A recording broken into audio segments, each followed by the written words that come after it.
blocking them. Our Latin America editor, Lucia Newman, reports from San Antonio on the Venezuela-Colombia border. A caravan of opposition deputies scuffle with National Guardsmen trying to block their way to the Colombian border. That's where opposition leader Juan Guaidó vows to defy the government's prohibition.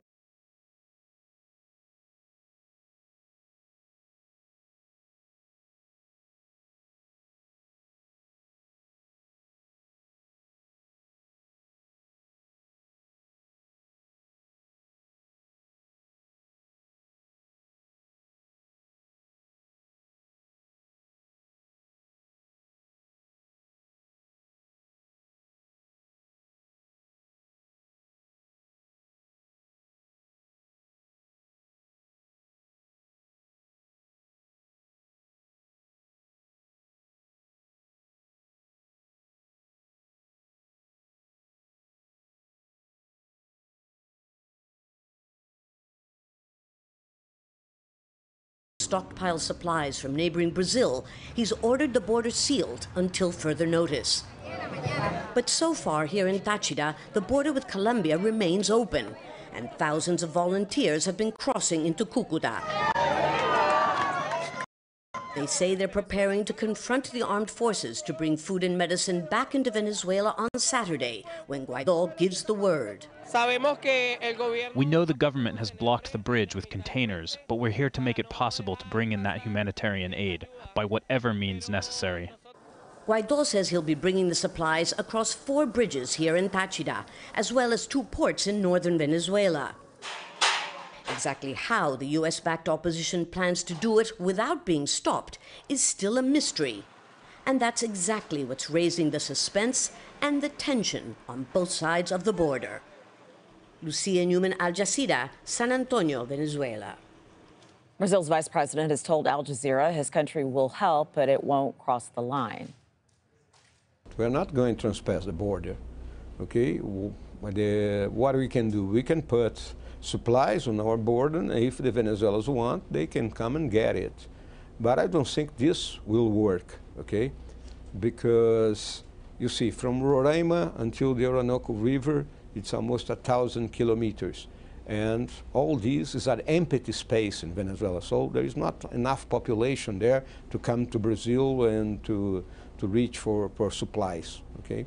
I think that the main points for these humanitarian aids would be the ports and also the border with Colombia.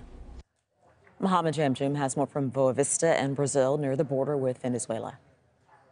Now that Venezuelan President Nicolas Maduro has closed Venezuela's border with Brazil, the question is, what exactly is Brazil going to do next? We've heard for the past 48 hours that Brazil is going forward with a plan.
within Syria, and that really comes down to what they're calling this potential safe zone there in northern Syria.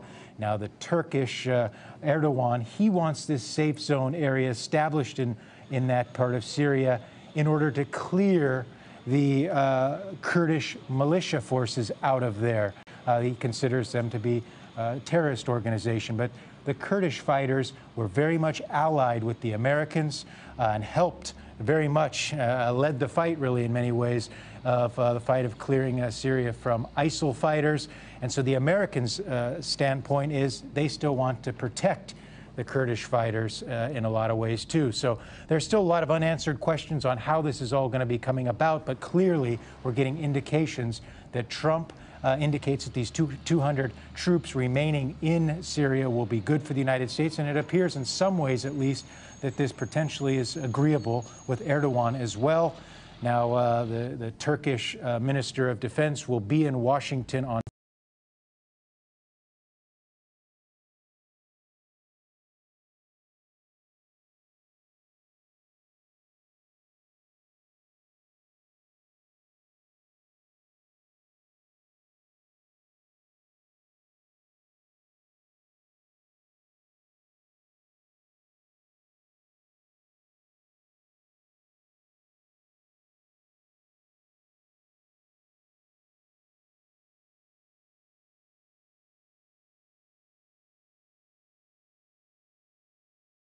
South Asia Center for Security Studies and previously served at the Pentagon.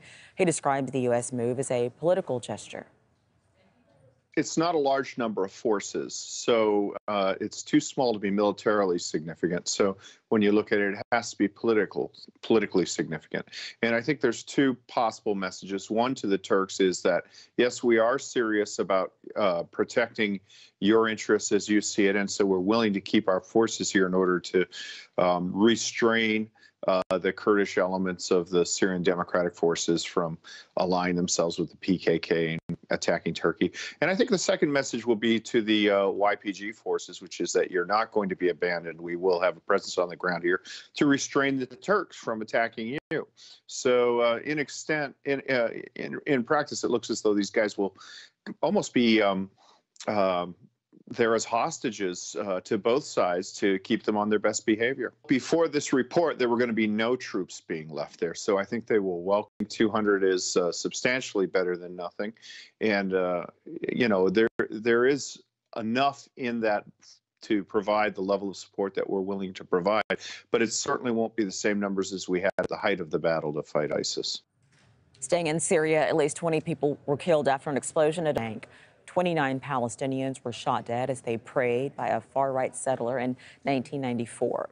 This year's protests are happening as Israel's prime minister seeks support from far-right groups ahead of elections in April. Harry Fawcett reports. It's early morning on a hill above Hebron's old city, and a group of Palestinian activists is on the move. Their mission, they say, to escort children safely to school through the city's divided streets. But their approach is barred by Israeli soldiers. The army has declared the area a military exclusion zone, off limits to non-residents. The activists say it's to prevent them recording and drawing attention to instances like this, filmed a few days earlier when they were confronted by Israeli settlers. Documentation is the most important. Everyday attacks happen here, but how can you show them to the world? If we go in the future to the ICC and statistics that we have for the future, if we're talking about attacking kids in the UN, we have to come up with the statistics. Until last month, such documentation had been the job of observers from the Temporary International Presence in Hebron, or TIPH. Its 25-year presence in the city, reporting on violence and human rights violations, was brought to an end by the Israeli Prime Minister, who accused the monitors of working against Israel. TIPH's mission began in the aftermath of the massacre in 1994 of 29 Palestinian worshippers inside the Ibrahimi Mosque. Husni Rajabi was praying that day near the front when an American-Israeli settler opened fire from the back of the room. I think about it all the time. I was tripping over people lying on the floor, the dead, the wounded, calling for help. It's an unforgettable tragedy. The gunman, Baruch Goldstein, was a follower of the far-right Jewish rabbi and politician Meir Kahane, whose party was banned as racist in the 1980s. Now, days before the massacre anniversary, the Israeli Prime Minister has pushed for a current-day Kahanist party, which includes members who celebrate Goldstein, to form an alliance with one of his own coalition partners ahead of April's election. A particularly bitter Israeli election campaign, along with the ejection of the monitors, makes for a potentially explosive backdrop to Friday's demonstrations marking the anniversary. They're also to protest against the divided, militarized nature of daily life in the part of Hebron, 20% of its area, that remains under Israeli control. This was the commercial hub of Hebron's old city, but since the division, the Palestinian shops in this market have been shuttered. Only Israeli traffic is allowed to drive down these roads. There is a heavy security presence everywhere. It's yet another illustration of just how otherworldly this city has become over the last 25 years. It's noted by this group of French Muslims on a tour. One tells me the checkpoints look like they're for cattle, not humans. Ethnic cleansing. It's present in a Jewish group that came in days earlier under heavy army escort, the guide calling the activists in their observer vests terror supporters. 25 years since the mosque massacre, Hebron remains a place of close-quarters friction, a frequent flashpoint of violence. Harry Fawcett, Al Jazeera, Hebron in the occupied West Bank. Still ahead on Al Jazeera, victims of sexual abuse by priests dismiss an action plan by Pope Francis to deal with the scandal. And minding their language, we meet people in Mexico who are trying to save their native tongue.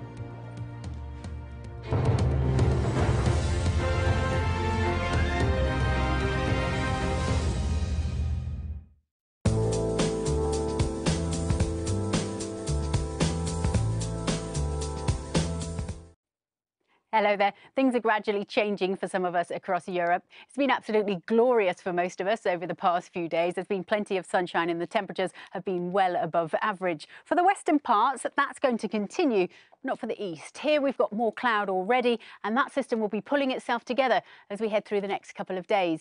It's working its way southwards too, so it's going to be the southeastern parts where we see the worst of the weather. The temperatures will be dropping as this front makes its way across us, and we'll also see a fair amount of wet and windy weather. So do expect things to turn cool, and for some of us, snowy as we head through the next few days. Athens then will have a top temperature on Saturday just of 10 degrees, and it will be wet and windy too.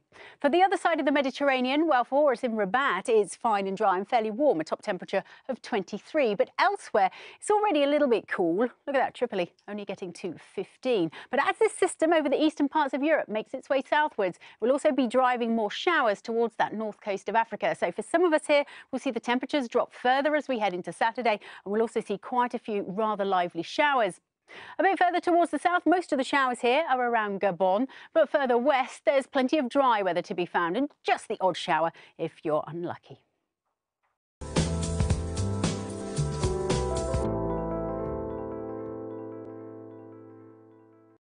Donald Trump has talked of a special bond with Kim Jong-un.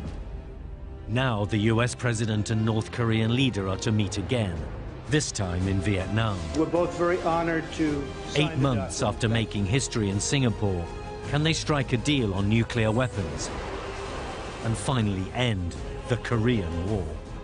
Follow us on the 27th of February for special coverage on Al Jazeera.